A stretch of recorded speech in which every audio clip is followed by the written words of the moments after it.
So hey anime fans. The series name is What If Naruto Fell in Love with Conan. So let's start the series. In a leaf training ground, 8-year-old Naruto Uzumaki was pouting by himself. For the umpteenth time, he was unable to produce a proper Bushin clone jutsu. As he considered what he was doing incorrectly, it occurred to him that those damn villagers were to blame for his lack of skill as a ninja, not him. Because of their animosity, which had a detrimental effect on his mind, body, and spirit and kept him from learning ninja techniques, he died last. In addition, there was no one to mentor or train him in the ninja arts. It was twilight now, and Naruto quickly made several giant leaps back towards the village. If I'm going to become the best ninja there is in Hokage, I have to get out of this poisonous place, the blonde demon container thought to himself. However, before leaving, he would write a letter explaining his departure to Iruka-sensei, Old Man Hokage, Toichi, and Ayame of Ichiraku Ramen. He would also wait until nightfall to leave so as not to draw unwanted attention. Naruto was packing some clothing and non-perishables after completing his 3 letters. I should have thought of this sooner. I wonder if I'll be able to find comrades or a family out there. After setting his letters on the table with a plate covering them, Naruto left his apartment. Before leaving the Hidden Leaf, he had to stop at the hospital because Uzumaki needed medical supplies in case he got hurt while traveling. When he landed on the roof of the building, he saw two medical ninja, leaving. Both were dressed in white hospital uniforms. You know, it'd be great if Lady Sunad was still in this village. She was our best healer. Losing her has been like losing an arm or a leg. I know, right? We'd get a lot more work done and help a lot more people if she hadn't left. I can understand why she did though. You know, she's like a leopard, gorgeous but dangerous. More like deadly. Don't forget she's one of the seinen, and she's got a short fuse. That woman could literally kill us with just a finger. Naruto had to find this woman and ask her to train him since he didn't need to hear anymore. Without further ado, he went to the village entrance, where he pulled out a stolen map and attempted to determine his next course of action. Sunad Senju and her apprentice Shizune Kato were strolling through a town approximately 3 miles from their previous residence when the latter asked her mistress if she would let her visit the leaf to greet old friends. Sunad told her that she could go alone and that she wouldn't wait for her when the slug seinen decided to leave town, but that shouldn't matter because her deceased lover's niece was an excellent tracker. The two were startled out of their reverie when they noticed an 8-year-old boy entering a casino. Naruto decided that he needed more money, particularly if he wanted a place to spend the night. Once inside, he proceeded to the closest gambling machine, a matching symbols machine about 20 feet away. An employee nearby said, "Hey kid, you have to be 18 or older to gamble here. Where are your mom and dad?" "Don't have either." "Oh. Hey kid, what's your name?" Sunad said, indicating her presence before the man could express his compassion. "Naruto Uzumaki, what's yours?" Shizune was the first to emerge from her amazement and declare, "I'm Shizune Kato, and this Sunad Senju." After both ladies were startled to discover the Nine-Tails child outside the hamlet, Naruto was next to be taken aback. "You're the seinen I heard about, and the one I wanted to find. You were trying to find me?" "Yes, let's talk outside." A pink pig yelled, "Oink, oink," from behind the two women. They parted, and the pig went up to Naruto, nudging his leg. He saw that it was wearing a dark red waistcoat and pearls. Shizune clarified, "This is our pet pig Tun-Tun. You can pet her if you want." Naruto accomplished that. Shizune and Sunad gave the boy pitying looks, expressing surprise that he hadn't left sooner or turned into a misanthropic killer. The fourth Hokage's son then grabbed both of their hands and dragged them out of the building. Once back on the street, he explained that he had concluded that the villagers' disdain and rejection of him was the reason for his terrible ninja skills and that he needed a different environment to recover. "They didn't say why you left, but understood why. I guess it must have been something traumatic, and I won't ask you to talk about it." "What a considerate young man you are," said the first Hokage's granddaughter, grinning as she leaned down and tousled his hair. Shizune laughed. Naruto only bent his head and flushed. "Given my awesomeness, I assume you wanted to ask me to train you. Did you?" the blonde shinobi said. Naruto yelled, "Yes, absolutely Sunad-san." "I thought so. The answer is yes." "Just like that?" "Yep, but first I want to test something out." After taking his hand, the Senju ninja led the 3 of them back into the casino. They went to the same matching symbols machine, where the irate seinen asked Naruto for his game, frog, wallet. Naruto agreed because he had already planned to spend it. To the delight of the three, each time Sunad inserted coins or dollars into the slot machine, she won the jackpot. After Naruto's money ran out, they cashed the tokens he had won and departed. You have great luck, Naruto. Unlike me, would you mind helping me pay off my debts and get more money in exchange for training you? Sure thing, Lady Sunad. As they continued to walk, Naruto timidly asked if he could hold their hands. The two felt a mixture of pleasure and heartbreak, knowing that the boy had rarely held an adult's hand due to the overwhelming, though not absolute, hate directed towards him.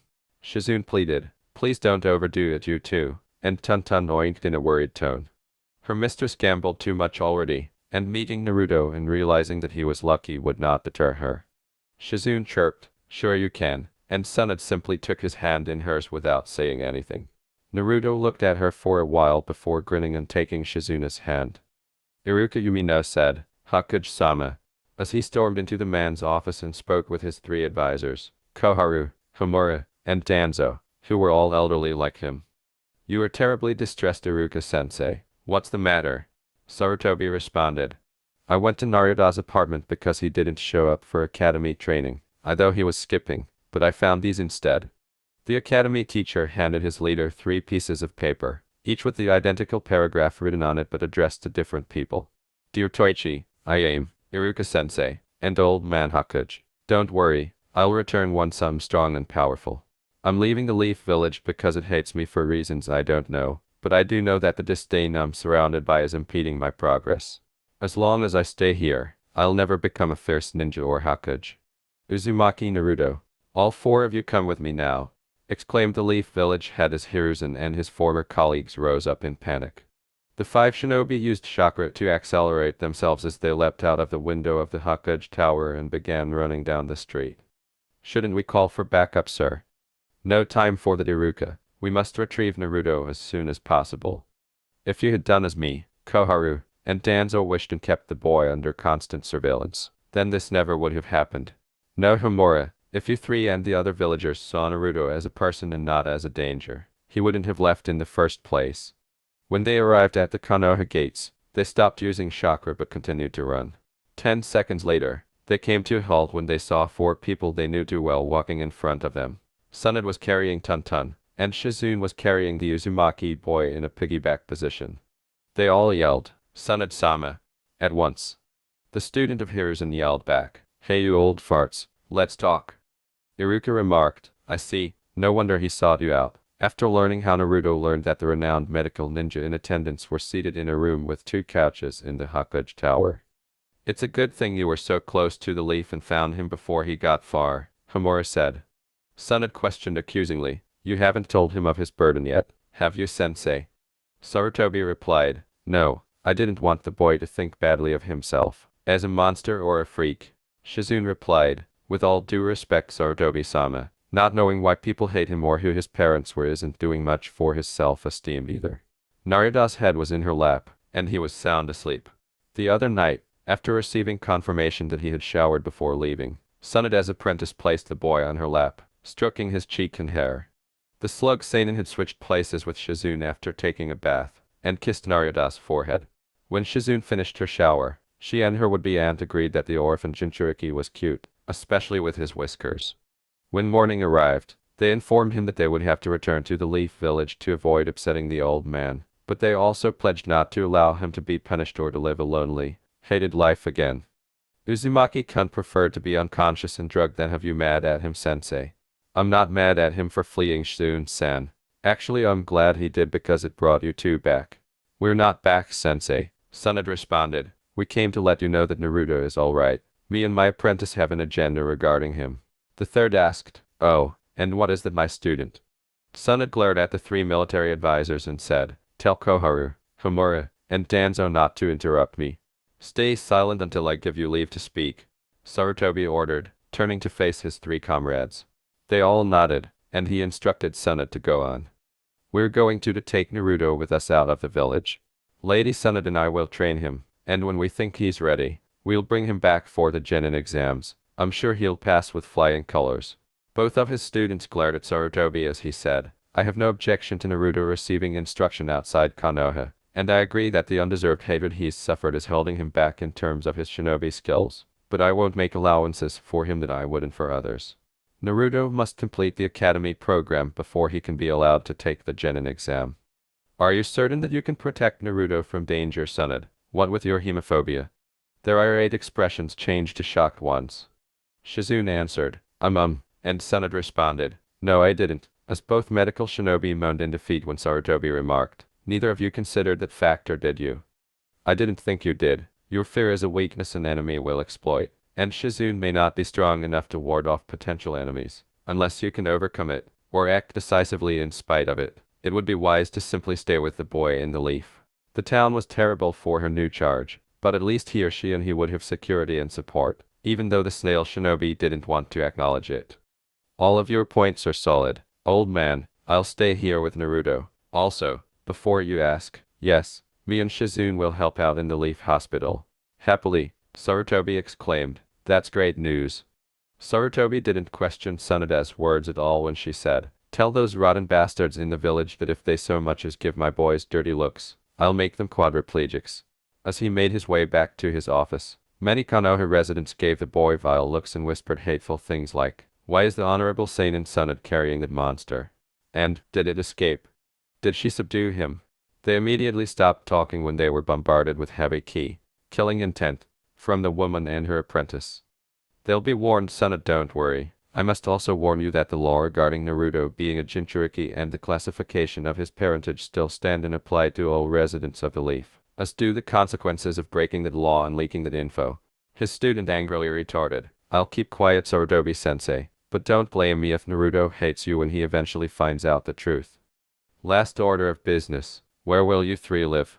I think it best if you move into the Hokage residence. That will send a message that you, Shizune, and young Naruto are under my protection, proposed Hiruzen. As the Senju Seinen responded, thanks for the offer, sensei, and I accept. Speaking of protection, Sunad went on, Homura, Koharu, and Danzo are right that Naruto should be kept under regular watch. We asked him if the villagers ever tried to murder or injure him. He said no, but that may change someday. Sarutobi nodded his head in agreement and said, yes, it might. The thing is, I worry those ninja I assign may betray my trust and accost the boy, or allow him to be accosted. You should choose someone you trust, Lord Hokage, someone you know for a fact doesn't hate him, like your son Asuma and his girlfriend Kurenai, Shizune advised. Brilliant idea, Shizune. Then, glancing at the two medics, he continued, I won't yell at him at you too, I promise, and requested, could you all please leave the room, so that I may talk to the boy? You'd better not, old man. When does that sedative wear off, Sunad? In a few minutes.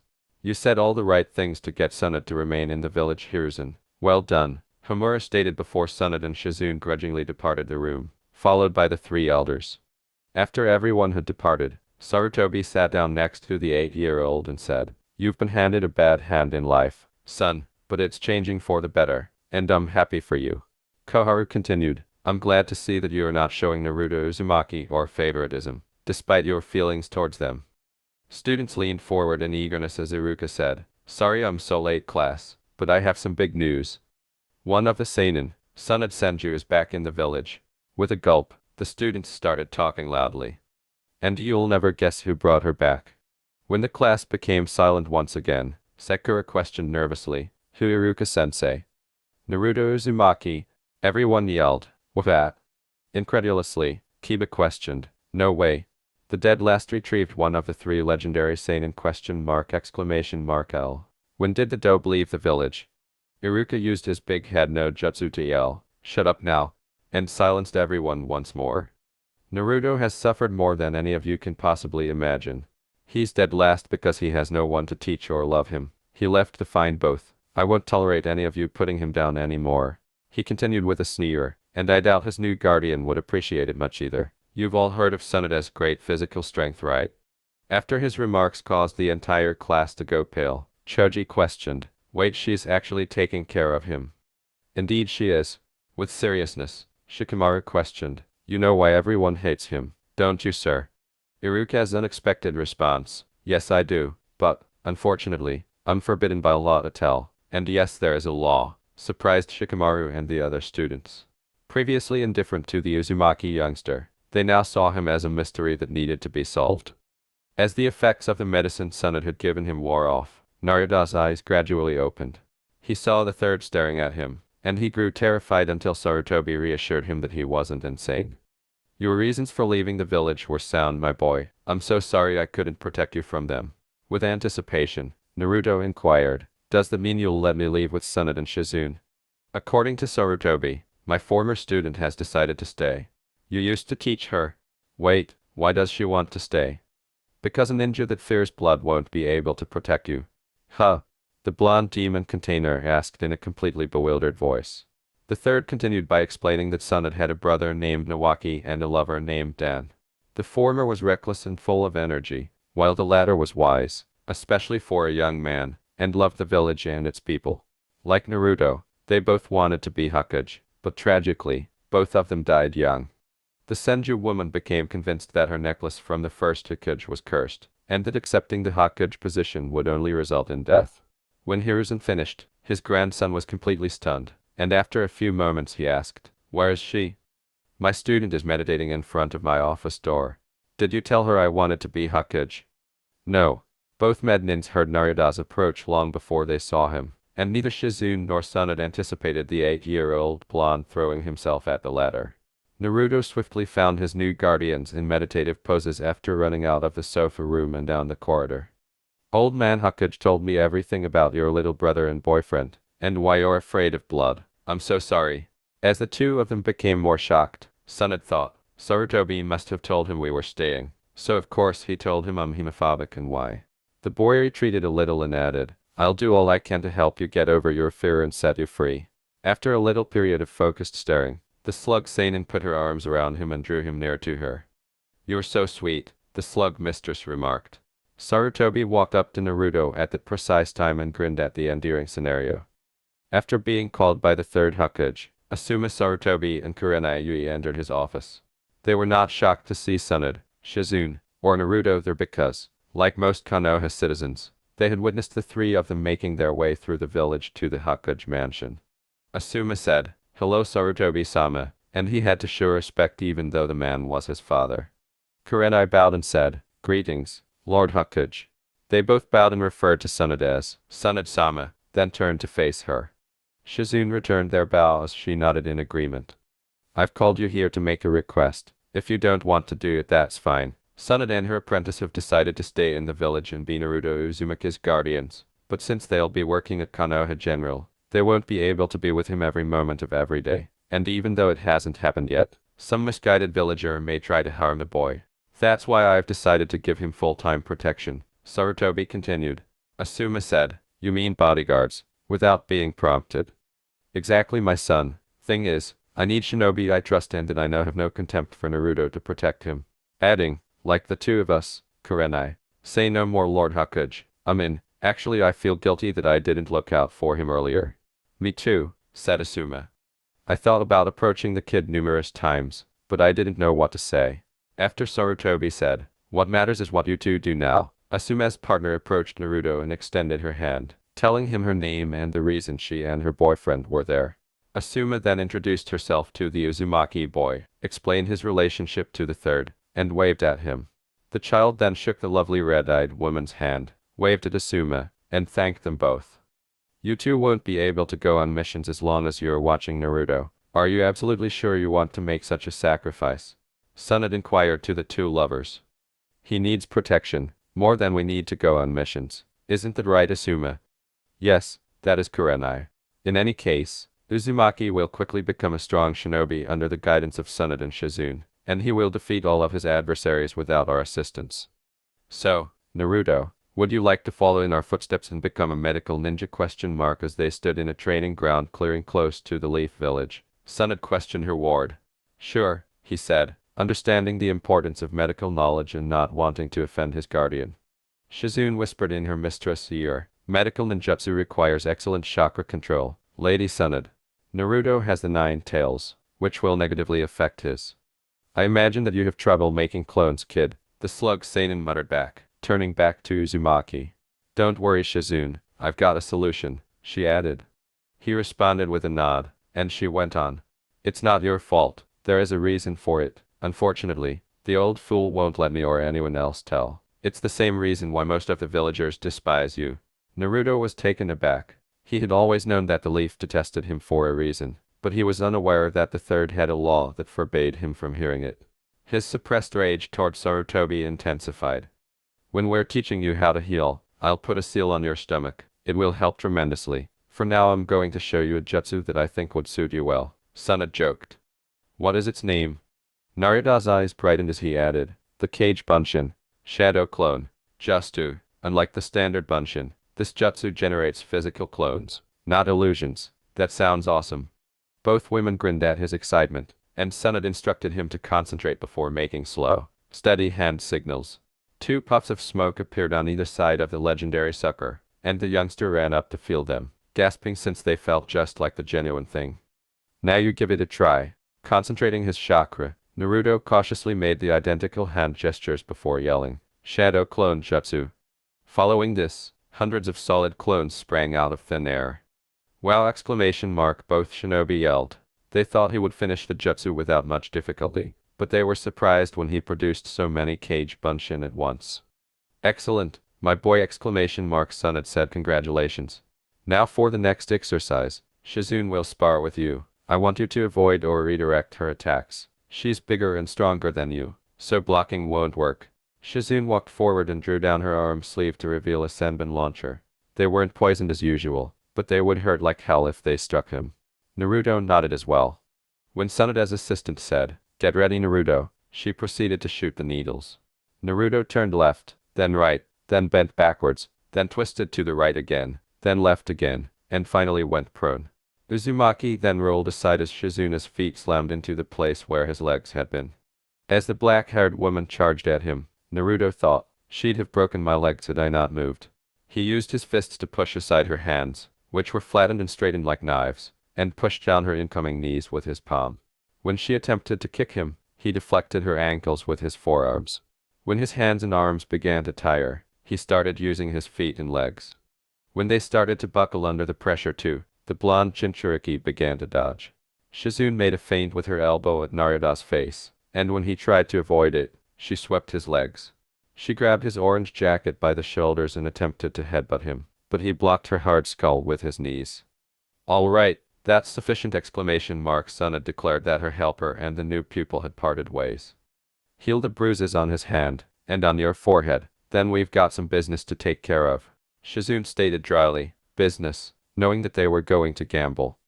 All eyes were on the trio as they entered the casino. Some were interested, some were uninterested, but most were antagonistic. One man and lady were brave enough to mutter to one another, "Great, those 3 just ruined our afternoon." I understand. What made Lady Suna bring the Kai? Shizune focused chakra on her ears and could plainly hear what they were saying. She then swiftly moved behind the 2, vanishing and then resurfacing, and placed scalpels to their throats.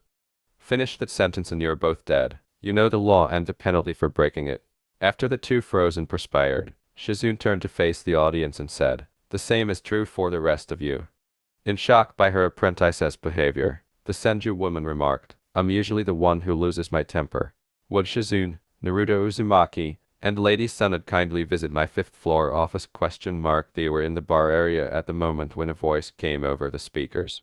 The casino had 5 floors with distinct areas on each floor.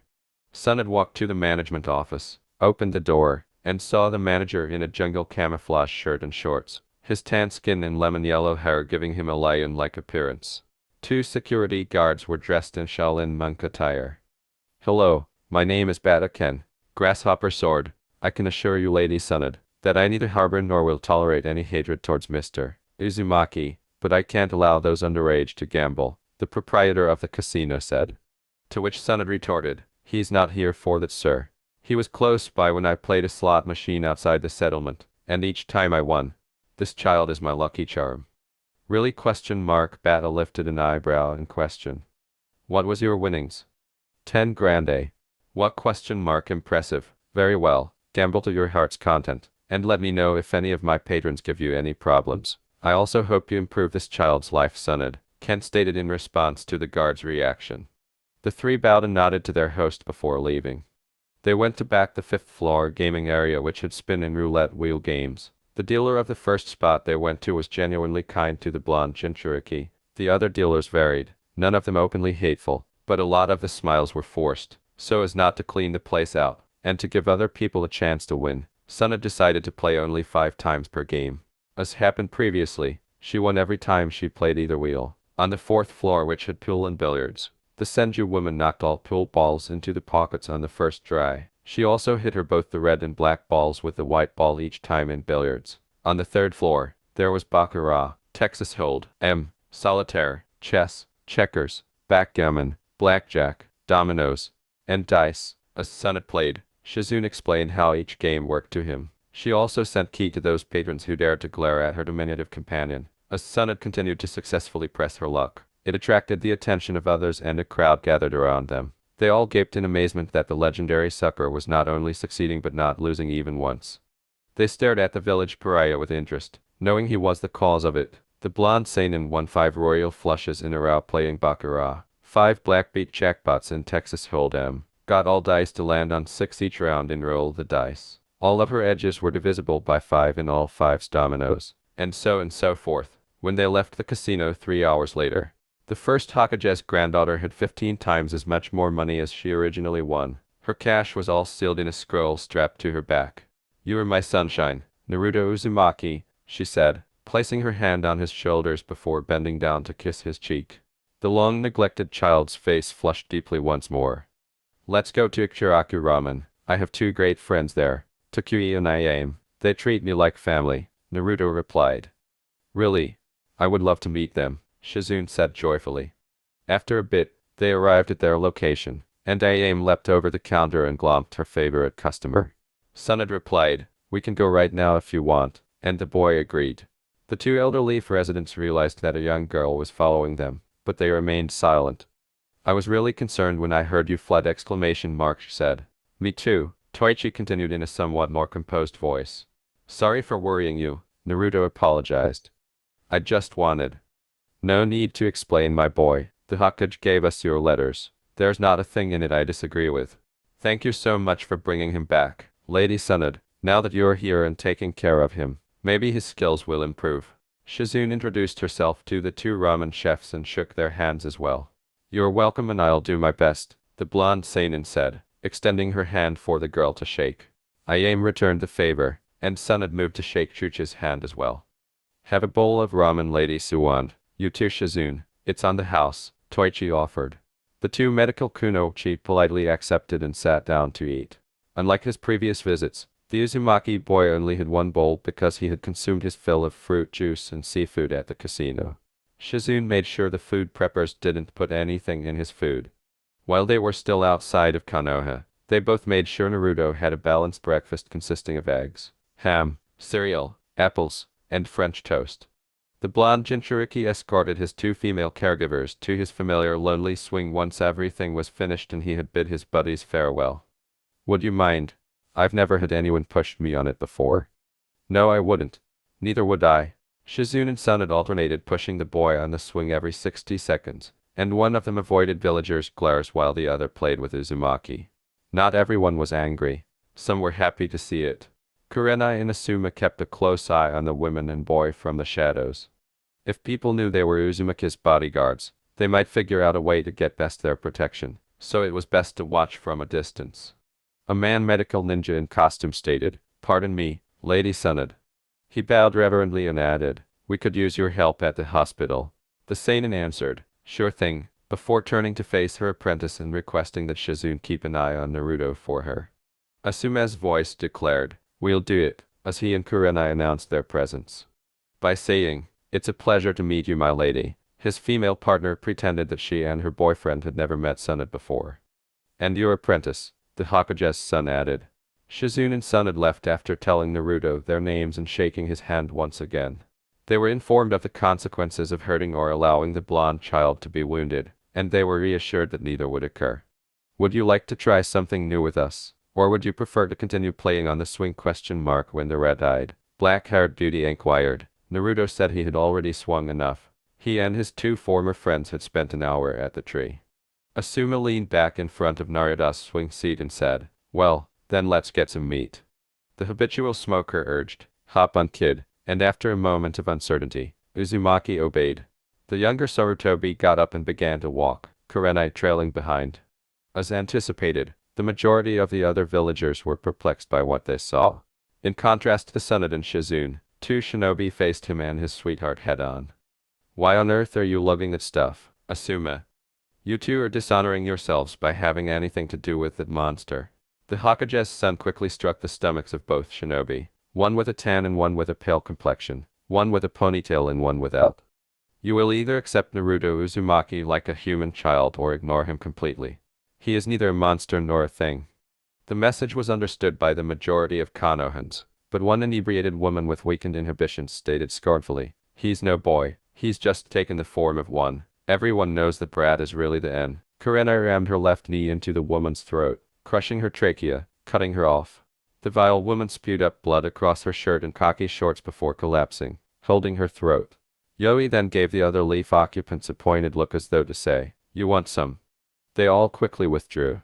Kurenai then proposed to Asuma that they fly to the roofs, and he accepted. Naruto was ecstatic as they leapt and landed quickly. "This is amazing. I've never been allowed to ride on someone's back before, fast or slow." "Glad to hear it, son," Kurenai interrupted, saying, "Hey Naruto, have you discussed your dream with Lady Sunad?" "Not at all. I don't want to re-traumatize her or cause her to reconsider training me in light of what transpired with her fiancé and younger brother." Kurenai said, "Never thought I'd hear you use complicated words, Naruto. I'm smarter than I look, Kurenai-sensei. I just don't like complicated things." "I understand why you desire that role, Naruto," Asuma interrupted. "But you shouldn't be trying to gain anyone's approval. People should respect you for who you are, not what your title is. And you should know that everyone in Konoha doesn't respect the third Hokage. A better idea would be to gather the people who don't judge or despise you and protect them. You could even create your own village or clan." It was a huge contradiction that Naruto both hated and desired acclaim from the Leaf Village, but he took the older man's remarks to heart even though it didn't make him stop wanting to be loved and accepted by the community. "What would I call my own clan or village?" he asked himself. As he gazed up at the afternoon sun, a notion struck Uzumaki. "I'll call them what I know!" He yelled, drawing the attention of both shinobi. "The Taiyo clan and Taiyo Gakure no Sato," Kurenai said, "village hidden by the sun." "Great name. I'm going to make the flag white with a red circle, after your beautiful red eyes and white dress," said Naruto. Asuma simply grinned while the Genjutsu mistress reddened uncontrollably. Eventually, the three of them reached a grilling restaurant that served hot dogs, hamburgers, beef steaks, turkey, and chicken. Naruto said, "That smells really good." "Yes, it does," Asuma answered. "Let's go in." As the three stepped inside the grill, all eyes were on them. Asuma glared at them and said, "Are we going to have a problem here?" A man-waiter approached them as everyone turned away. "Asuma, Kurenai, young Naruto, welcome, follow me please." All three were relieved that the Uzumaki child had found another honest villager, and the man's smile toward Naruto wasn't phony. They sat at a seat, and a minute later, a waitress approached them and inquired, "Can I get you three something to drink?" The younger Sarutobi said, "A ginger ale for me." Yui said, "Root beer for me. Chocolate milk please." She nodded and walked away, but a red-haired, pigtailed shonen came to their table and asked the two ninja, "I thought Sunad was watching him. What are you two doing?" "Rather than hating Naruto, Lady Sunad asked us to be his bodyguards, to prevent any future attacks on his physical well-being," said Kurenai. Asuma went on, "My father needed someone he could trust." "That's great. Now he has 4 people looking out for him." "Your fortune has changed, Naruto. Good for you," the woman remarked with a smile as she reached forward and patted the boy's head. The waitress returned a minute later with all of their drinks. "Now what can I get?" she said after setting them down. "Drink it," Asuma ordered suddenly. "What?" The Hokage's son glared and repeated, "Drink the milk you brought him, and don't ask why. You know why." Kurenai's eyes widened as she realized what he was saying and hadn't thought of someone trying to poison Naruto. The woman nodded neutrally, then immediately opened her mouth and poured some of Uzumaki's drink into it. The ninja waited at the waitress for 30 seconds before nodding. "Glad to see 2 people looking out for him." Kurini pleaded with her future husband, "Let's take him to the hospital just in case it's a slow-acting poison," and he consented. "We'll do it after we're done eating. Plus I think the 9 tails would stop any damage from being done," Asuma responded. She smiled warmly and said, "Now, what would you like to eat, Naruto?" "Jinchuriki," who was 8 years old, looked at her in wonder because he had not often received such a gesture or anything similar. Lady Sunad, Miss Shizune, 2 shinobi are here to see you, a voice over the hospital intercom said. The two recognized the person right away and could afford to stop since they were only working in the lab. They went to the foyer of the building and saw Konana and Asuma. Sunad demanded a physical description of the waitress after Shizune queried in a worried tone, "Is there something wrong with him, you two?" Asuma then blurted out the issue. The genjutsu mistress dragged Naruto, who was still conscious, to a spare room. She placed him on the bed, raised his jacket and shirt, and her hands placed green chakra. "If she poisoned my boy, I'll wring her neck," the seinen growled. Sunad clarified, "This is a diagnostic just to Naruto. I send chakra through your body and it sends signals back to me. If something is wrong, being damaged, or not working properly, it will let me know, understand?" "Yes, Sunad-sama," the boy grinned. Shizune then interrupted. "It's what you'll be learning after you perfect your chakra control, Naruto-kun." "Got it, Shizune-san." Asuma smirked and raised an eyebrow, saying, "I'm surprised you're so polite, Naruto. Let me guess, it's because of her super strength and notoriously short temper." "Absolutely," was Naruto's candid response. "Before we left for the leaf, I asked Miss Sunad to demonstrate her power to me, and she cut a tree in half with her pinky. I won't say or do anything I even think will piss her off." "Wise choice, kid, but you still need some lessons in etiquette, protocol, and manners." "Whatever you say, Miss Shizune." After 20 seconds, the slug seinen stopped her method and said, "It's all good." He sighed at the soothing sensation as she put her hands to his tummy. Both of his bodyguards exclaimed, "That's great." Sunad then instructed the two soulmates to locate Hiruzen and request that he make a suppression seal for the Uzumaki infant. She referred to his well-known moniker when she stated, "It shouldn't be a problem for the god of shinobi." "As you wish, my lady." They both bowed before vanishing with the shunshin body flicker technique.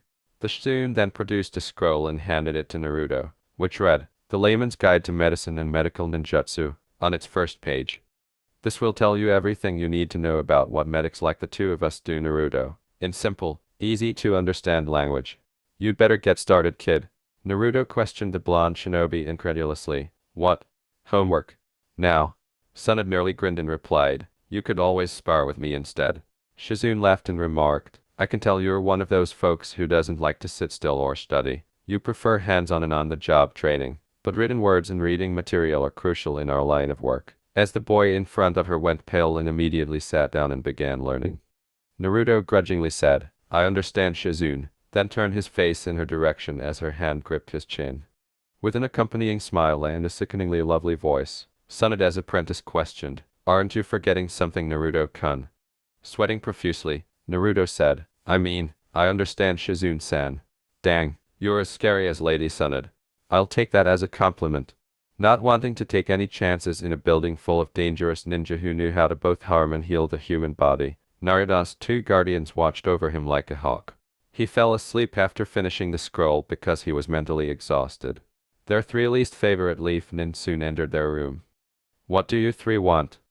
"Aren't you Sunadheim, princess?"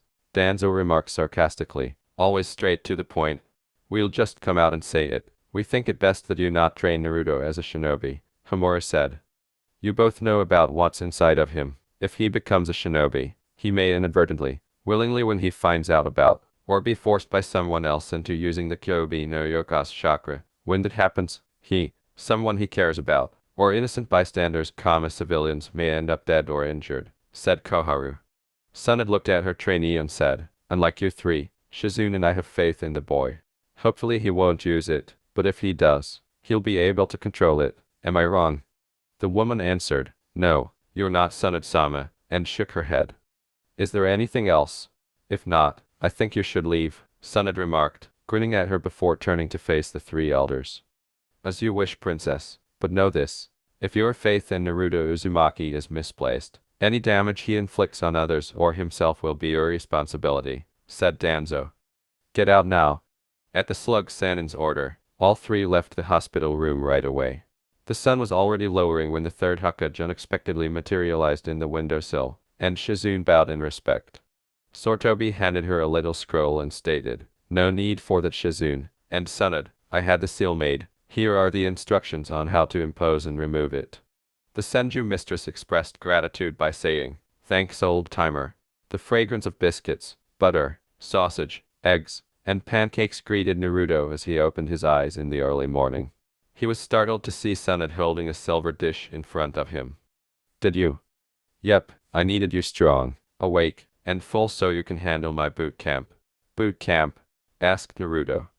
"That's right, brat. Every day, at 5:43 when dawn breaks, you'll be undergoing hellish training from myself and Shizune. Your body will be sore, your bones will ache, you'll be gasping for breath, but it will all be worth it since you'll become the most skilled shinobi in the world."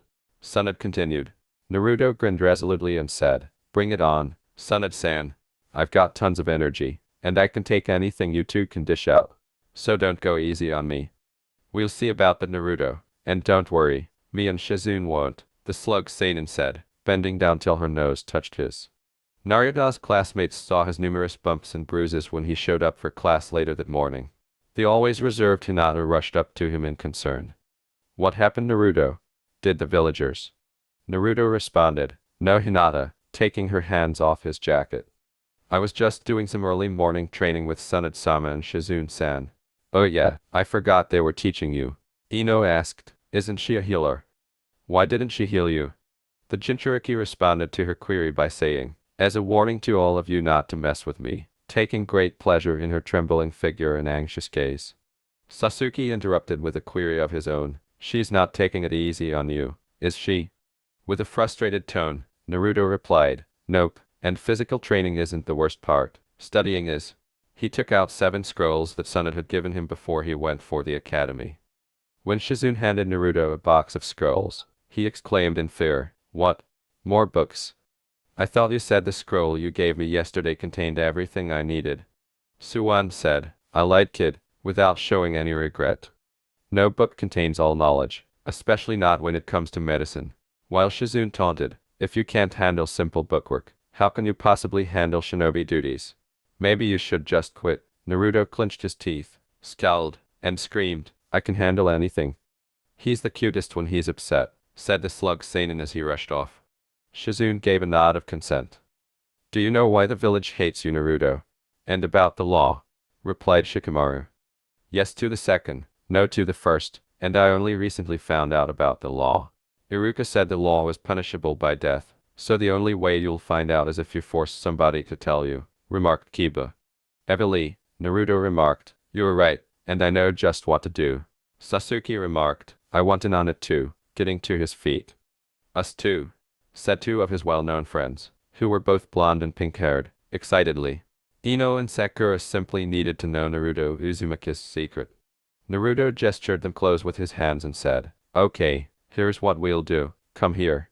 He then sat down and began reading after whispering his plan to the 3. 2 of his classmates, both of whom were girls, approached him and said, "How did you meet them?" "You mean Sunad and Shizune?" "Duh.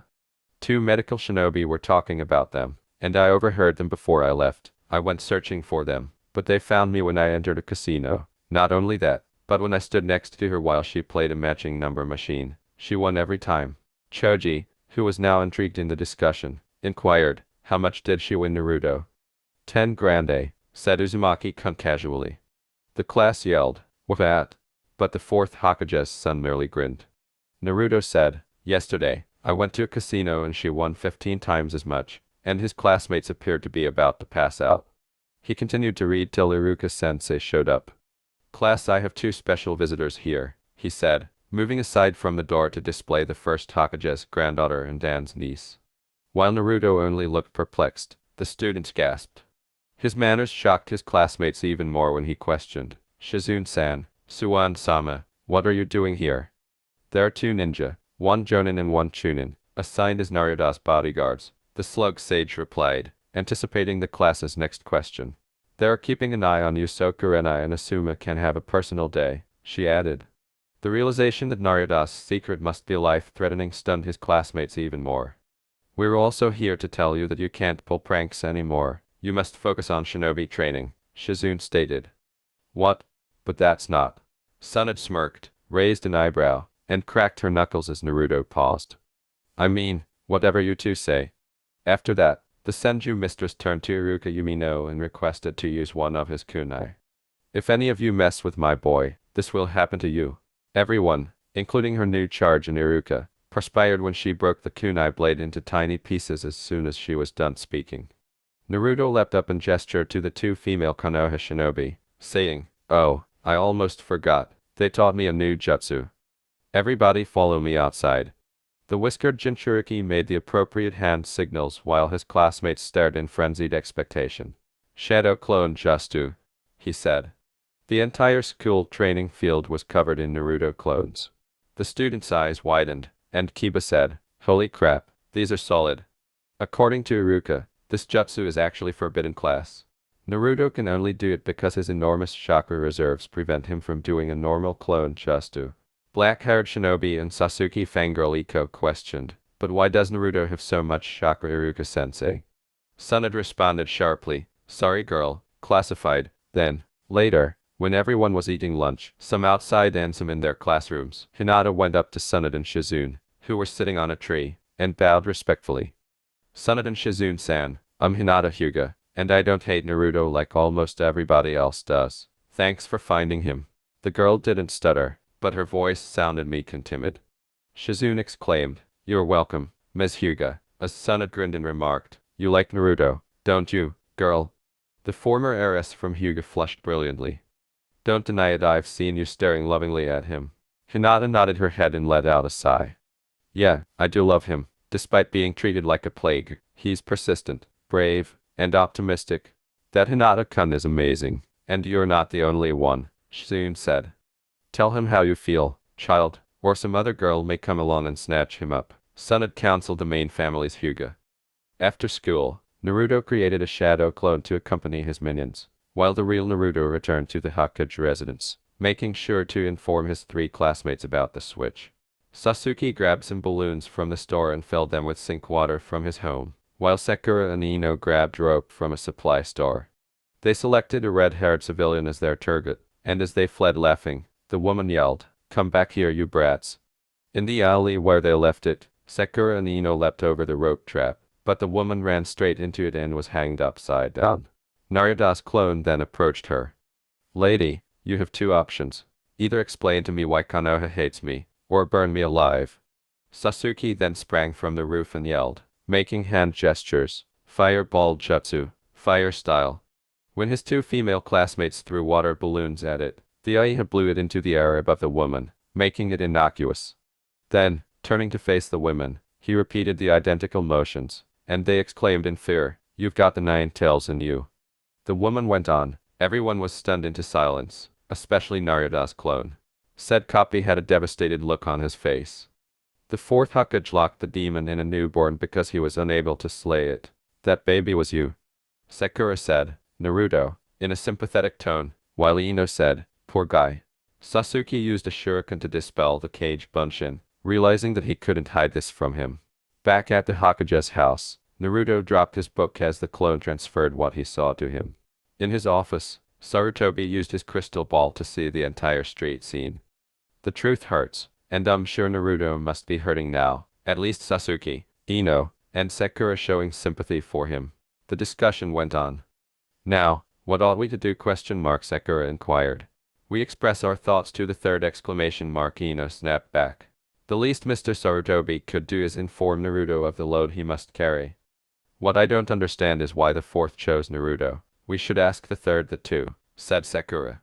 "He won't tell us girls," said Sasuke icily.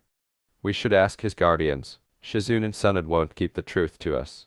Actually, if they're worried that he's seeing them, they might turn on Sasuke-kun." "Do you recall our tour of the Hokage residence?" Sakura replied. "He possesses a crystal ball that can see him the whole Konoha." "Well, I didn't realize that. In any event, we ought to let those two and the third know that we are aware of what we did. I'm not sure about you two, but I won't say I'm sorry." The two girls stated unequivocally that they would not. Sasuke remarked solemnly, "After that, we should check on him. He'll need all our support."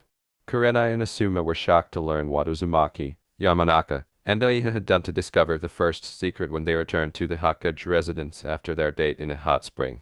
"Pops, how's Naruto handling it?" Asuma inquired. Sarutobi responded, "He's been in a catatonic state for an hour. So approach him carefully. After nodding, the two lovers headed to Naruto's room, devastated by the expression on his face. Kurenai shook him and called Naruto's name twice, but he didn't respond. Reluctantly, she smacked him. He blinked and turned to face her. Naruto Uzumaki-kun, you have no right to believe that you are a monster. You only have one. Kurenai softened her voice and continued, we're here if you need us. Okay, honey.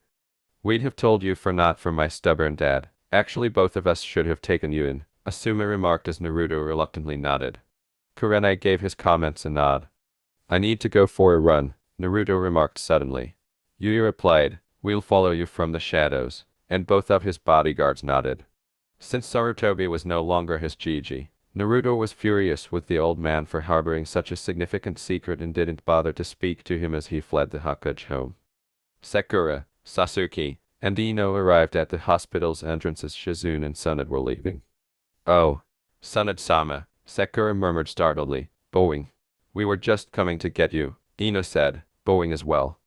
What are you three having trouble with? Shizune inquired courteously. We know his secret, Sasuke said frankly. The two women in attendance gasped, and Iha finished by outlining Naruto's strategy to find out why Konoha hated him and how it had been implemented. None of us are sorry, and we'll accept any punishment. Ino and Sakura concurred. And how do you three feel about? We're not as irrational as those villagers, my lady. Yeah, we know the difference between a criminal and the one guarding him. After grinning at the two young ladies, Shizune and Sunad turned to face Sasuke. The child pointed his thumb toward his peers and stated, what they said. Great news, now let's go see my boy, and the old man. I have something to say to the geezer! Ino yelled. Me too! Sakura continued. Aha, I nearly forgot. The Iha boy observed. We should ask the old man not to punish that lady because we forced her to tell us.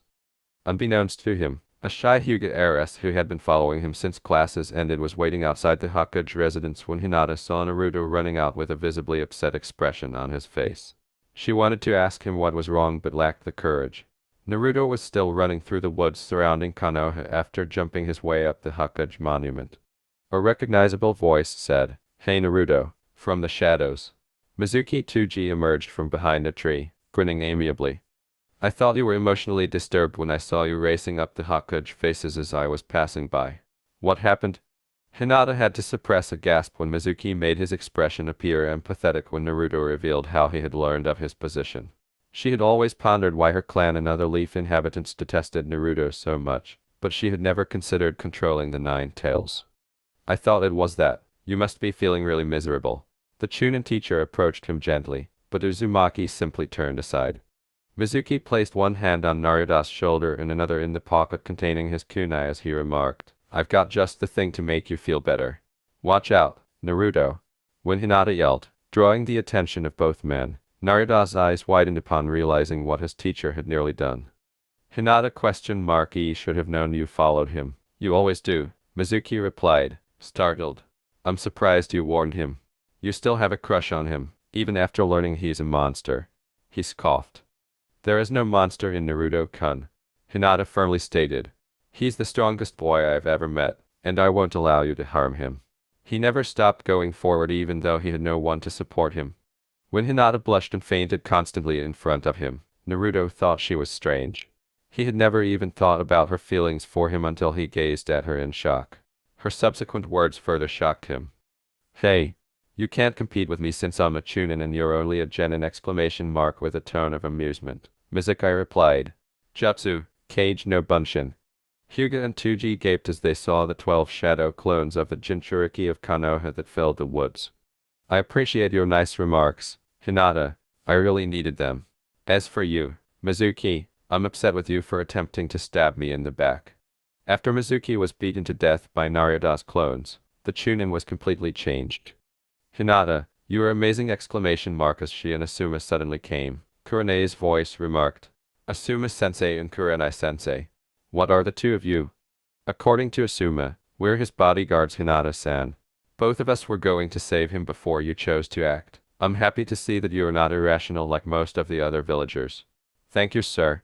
Is what Mizuki said true, Hinata? Naruto inquired, taking her hand. Are you truly that fond of me? The Hyuga girl quickly passed out in her classmate's arms after blushing warmly.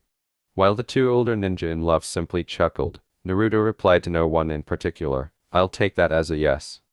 Hiruzen Sarutobi, who had been seeing the forest scene through his crystal ball, was ecstatic at Hinata's speech and Naruto's recuperation.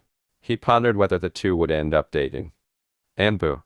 Three masked ninja, a rabbit, a frog, and a tanuki, raccoon dog, materialized in front of him as he spoke. He gave them instructions to remove Mizuki's body. "How about your son, sir?" Uzumaki, Hyuga, and Yui Raccoon inquired. "Interrogate them, and don't hurt Naruto." With a somewhat feminine tone, Frog responded, "As you wish, my lord." Before Sasuke, Sakura, Ino, Tsunade, and Shizune could attack the Leaf Leader, he blurted out Naruto's location and the events that transpired. Their expressions were a mix of amazement, anger, and joy at the result. "Now, where is Naruto?" Shizune asked. "Anbu is questioning him, his classmate, and his bodyguards at their HQ," he replied.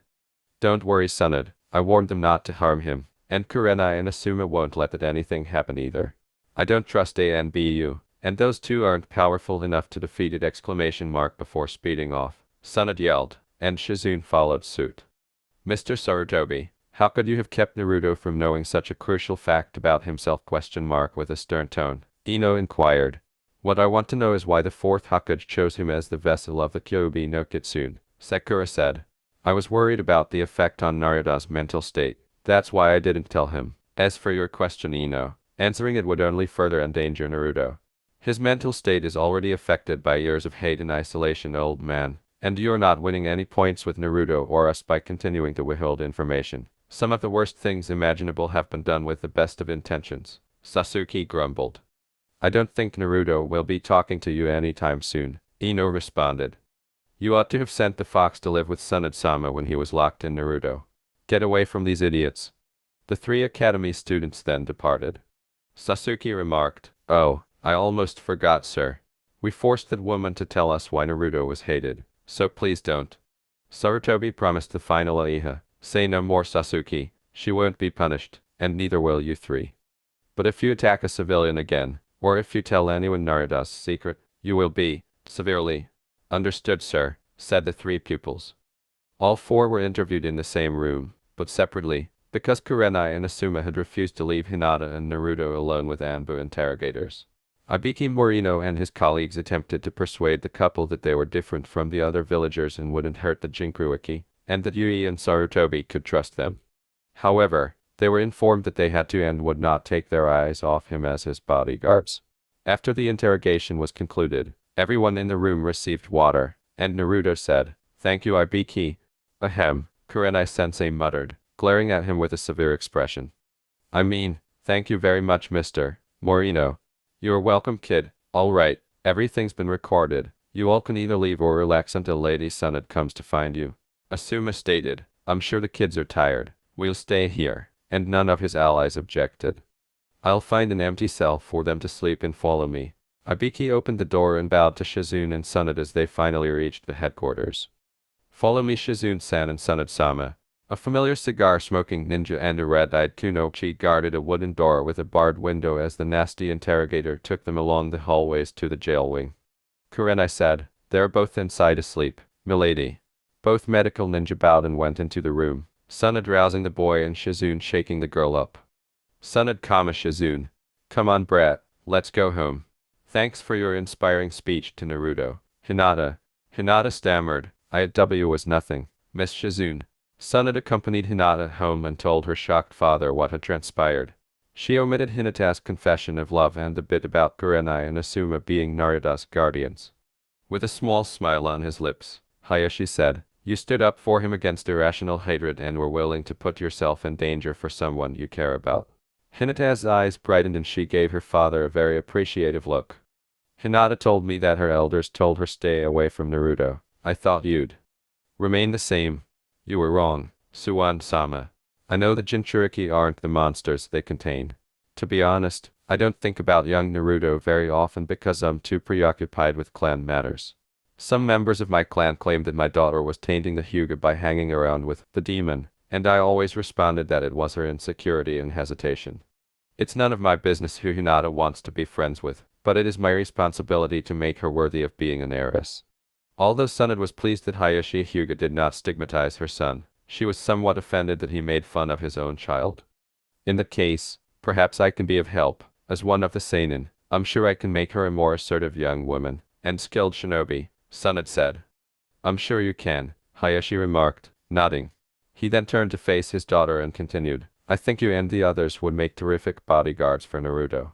What do you think? With enthusiasm, the 8-year-old girl nodded. Hi, Naruto! 3 well-known voices called out from outside Naruto's bedroom, and the blue-eyed, blonde youngster saw Sakura, Ino, and Sasuke standing there. What are you all up to? Naruto began to inquire, but Ino interrupted him. To let you know we're not like those leaf idiots, and that we won't tell anyone. Sakura continued, also, we've got your back. Tell us if you encounter any difficulties, whether from the locals or anybody else. Got it, dope? Sasuke concluded. Naruto simply bowed and replied, oh okay, too overcome by their compassion and understanding to be offended by Sasuke's remark. After giving it some thought, the three of them agreed to go see Naruto tonight. It was 11 o'clock when Shizune informed them that he was back at the Hokage mansion, safe and sound.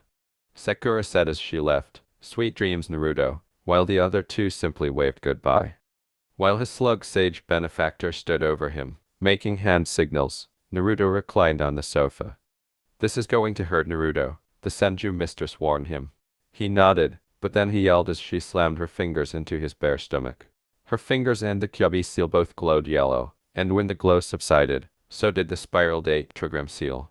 Uzumaki stopped screaming and passed out, and Sunad picked him up and carried him to a clearing with a small river beside it. Her apprentice had left before them, and Naruto woke up by the time they arrived. Today we're going to do some chakra control exercises. What kinds of exercises do you mean, Sunad-sensei? She placed a leaf she had picked up on her forehead, and it remained there. She stopped and jumped onto the water, generating vibrations but not splashing or sinking. By focusing my chakra, I can make this leaf stay on my head, and, she said, by concentrating chakra on my feet, I can also walk on water. I want you to try it, and while we spar, stay on the water and the leaf on your head. All right. Sunad-san, you got it! Naruto said as he focused his chakra carefully. He picked up a leaf and started walking toward the water. The Jinchuriki stuck one foot on the water and the leaf on his head. When it didn't fall off and his sandal didn't sink, he congratulated himself silently but stayed focused. He calmly stuck his other foot on the water, then took a few steps on the top of the river. After saying, great job kid, Sunad grinned and cracked her knuckles before adding, now let's see if you can keep your balance. Naruto was dressed in a short-sleeved shirt and matching shorts in jungle camouflage when he entered the classroom. Chuji questioned, what's with the new outfit Naruto? I was doing chakra exercises, specifically walking on water and keeping a leaf on my head. I had to do them while sparring with Sunad, which wasn't easy. I fell in a dozen times, Naruto said. You should keep wearing them. Your regular clothes are a massive turn-off, Sasuke said. The boy with the whiskers replied, shut up, team. Shikamaru interjected, that must be why you have so few bruises. Naruto responded in the affirmative when Kiba inquired, hey Naruto, did you and Sasuke, Sakura, and Ino find out why you were hated? So, what is it? Inquired Choji. Yeah Naruto, tell us, Shikamaru said. The other pupils followed suit one by one. Naruto looked down and muttered, I'm not sure that I should, as Sakura and Ino approached and grabbed his shoulder. Sasuke replied, that would probably be for the best, with sympathy. The class's curiosity about their whiskered classmate only grew as a result of this exchange. I've been thinking about starting my own village or clan. I'd call it Taiyogakur no Sato. Sakura remarked, Hidden Sun Village. What a cool name. Uzumaki yelled, I made this flag too. He pulled out a scroll and unfolded it to show a red area around by red lines. Everyone gathered around him to witness it. A boy with red hair questioned, what about your dream Naruto? Asuma-sensei told me that everyone didn't respect the old man, which means if became Hokage, they wouldn't automatically like me. He also said that I shouldn't try to gain the respect of people who despise me for no reason, and should protect those who don't. He's the one suggested me creating a clan or founding a village. Later that afternoon, while Uzumaki was making his way home, he heard a voice coming from an alleyway. Naruto immediately felt as though someone other than the Yui woman and Sarutobi guy was watching him. Naruto, I've been waiting for you. Who and where are you? Suddenly, a man with long black hair, snake-like eyes, and pure white skin appeared in front of him. I'm Orochimaru, he stated with a menacing smirk. Kurenai and Asuma were rendered unconscious as the snake withdrew his hands from behind his back. Naruto was frightened since he knew how powerful they were, yet this odd man still defeated his bodyguards. Don't worry, boy, they're just taking a nap. While Shizune was paying a house call, Sunad was out gathering herbs. A woman's cries caught everyone's attention. Orochimaru. When the medical nin heard that name, her heart almost stopped. Her disbelief then changed to wrath as she thought of her infamous former partner. The lady hurried outside to find Orochimaru clutching Naruto's head, who was unconscious. One of my spies informed me that you'd taken the Nine-Tails Jinchuriki under your wing, and that he'd left the village. What do you want, Orochimaru? Sunad demanded sharply. The snake Sannin merely stated, I want to test you, before biting his thumb.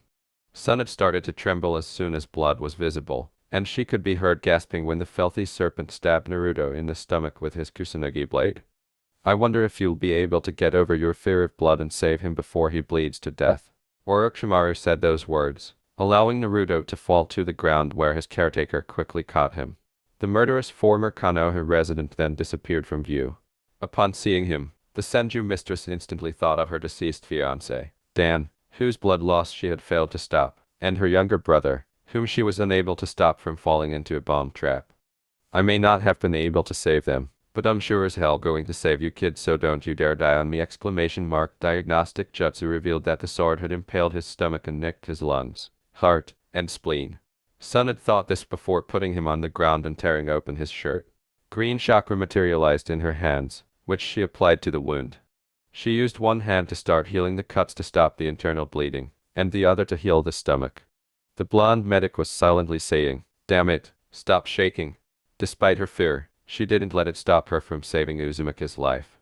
It took a lot of energy and concentration, but she was relieved when she was able to stop the internal and external blood loss because she knew that this, not the injury itself, was what killed most victims. Soon after, the damage to the organs was also repaired.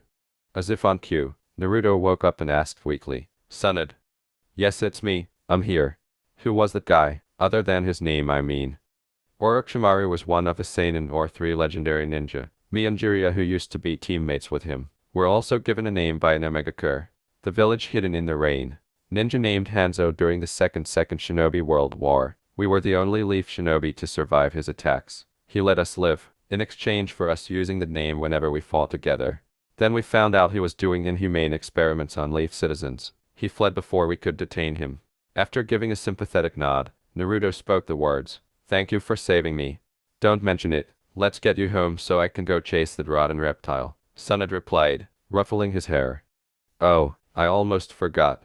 Kurenai and Asuma-sensei were attacked by him. I figured that. Do you know how badly they were hurt?"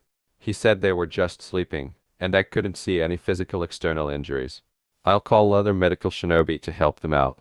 Senju grabbed up Uzumaki's bridal style and shunned away while the other Leaf residents watched from their hiding spots the entire time. Afterwards, 7 white-robed medical personnel were waiting for the first Hokage's granddaughter when she approached the Hokage home. "We got wind of what happened, my lady. The medical corps are looking for Mr. Sarutobi and Ms. Yui. We speak." "Glad to hear it." A well-known woman yelled her name and rushed up before Sunad could continue. With a startled tone, Shizune said, "Sunad-sama, I heard that bastard Orochimaru hurt Naruto-kun. Is he all right?" "Are you?" "Yes and yes. I healed him in spite of my fear. He's asleep now. Please tell me we're going after the wretch." Her apprentice replied with a sense of relief before speaking in a derogatory manner. "You're damn right we are.